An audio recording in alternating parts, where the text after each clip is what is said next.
आप मुझे Thums up दिखा दीजिएगा, मैं शुरू कर दूंगा। ठीक है। आज मैंने देश की माननीय वित्त मंत्री निर्मला सीतारमण जी से मुलाकात करी और दो अहम मुद्दों पे 3 करोड़ पंजाबियों की ओर से अपनी बात रखी।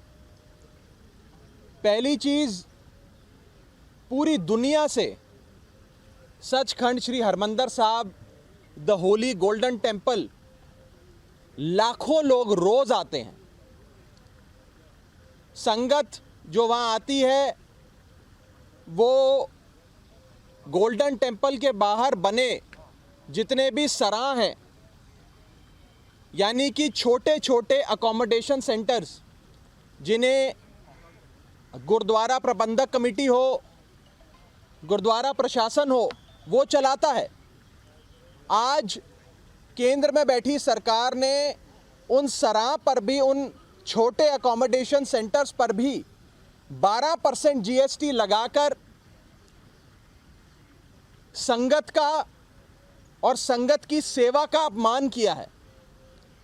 ये टैक्स हमें मुगल काल के शासक औरंगज़ेब के जजिया टैक्स की याद दिलाता है, जब औरंगज़ेब ने तीर्थ यात्रा पर टैक्स लगाकर, जजिया लगाकर टैक्स वसूलना शुरू किया था।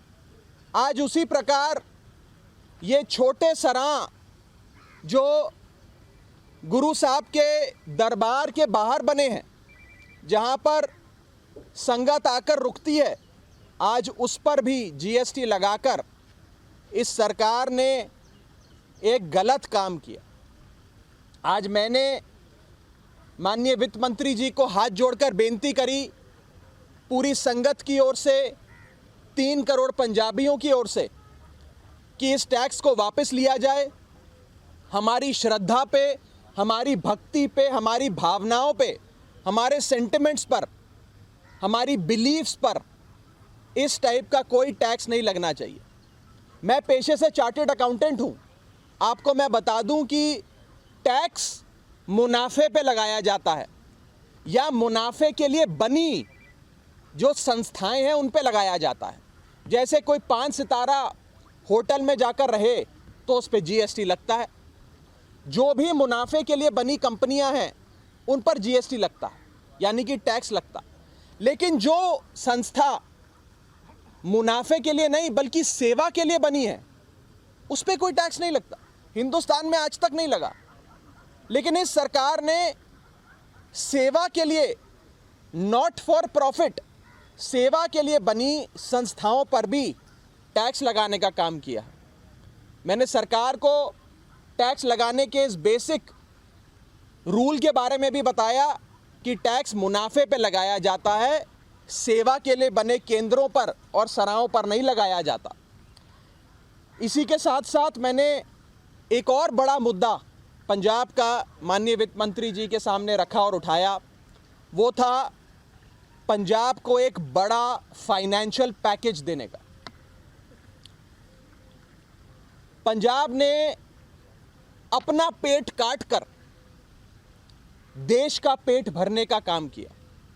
पंजाब के किसानों ने, पंजाब ने 1965 में जब देश में अनाज की कमी हुई, जब देश अनाज के एक बहुत बुरे दौर से गुजर रहा था, हमें देश का पेट पालने के लिए दुनिया भर से अनाज इंपोर्ट करना पड़ रहा था। उस दौर में पंजाब के किसानों ने देश का पेट भरा। ग्रीन रेवोल्यूशन यानी कि हरित क्रांति की शुरुआत हो या फिर धान की खेती एक बड़े पदर पे, बड़े लेवल पे करने की बात हो, पंजाब के लोगों ने, पंजाब के किसानों ने वो करके दिखाया, जिसके चलते पंजाब ने धान की खेती करके देश का तो पेट पाला, लेकिन पंजाब का पानी सूखता गया। और आज पंजाब में हालत ये है कि 500 फीट, 600 फीट ज़मीन के नीचे भी पानी नहीं मिलता है। पंजाब में पानी की ये हालत देखते हुए और पंजाब के किसानों की हालत देखते हुए मैंने माननीय वित्त मंत्री जी से एक बड़े फाइनेंशियल पैकेज की और साथ ही साथ पंजाब को एडिशनल वाटर रिसोर्सेज देने की बात रखी।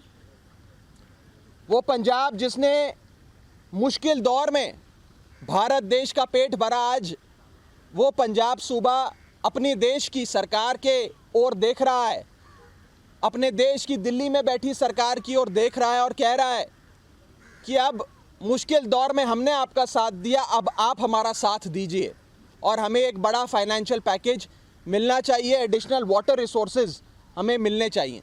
ये दो बड़ी मांगें आज मैंने माननीय वित्त मंत्री जी के सामने रखी हैं। एक मेमोरेंडम, एक ज्ञापन भी दिया है। उन्होंने बड़े आराम से मेरी बात सुनी, मेरा जो ज्ञापन था वो लिया और मुझे विश्वास है कि ज़रूर इस पर केंद्र सरकार कार्रवाई करेगी और पंजाब के साथ जो सदियों से केंद्र सरकार एक सौतेला व्यवहार करती आई है, वो सौतेला व्यवहार बंद होगा और पंजाब का हक पंजाब को मिलेगा। आम आदमी पार्टी पंजाब के हकों की ये लड़ाई लड़ती रहेगी, सदन में भी लड़ेगी, सदन के बाहर में भी लड़ेगी। नहीं, एमएसपी की कमेटी के बारे में हम पहले ही केंद्र सरकार को ये लिख कर दे चुके हैं, सदन में भी ये मुद्दा उठाया कि किसानों के लिए बनी ये कमेटी एक धोखा है। इस कमेटी में केवल बीजेपी के सपोर्टर, समर्थक, बीजेपी के मेंबर्स हैं। ये कमेटी कभी भी देश के किसान का हित नहीं सोच सकती। इस कमेटी को भंग करके एक नई एमएसपी कमेटी का गठन हो, जो एक बैलेंस्ड कमेटी हो और उसका सिर्फ एक ही उद्देश्य होना चाहिए, एमएसपी को कानूनी गारंटी देना। आज जो कमेटी बनाई गई है उसके टर्म्स में भी ये नहीं लिखा कि वो एमएसपी को कानूनी गारंटी देने के लिए बनाई गई समिति।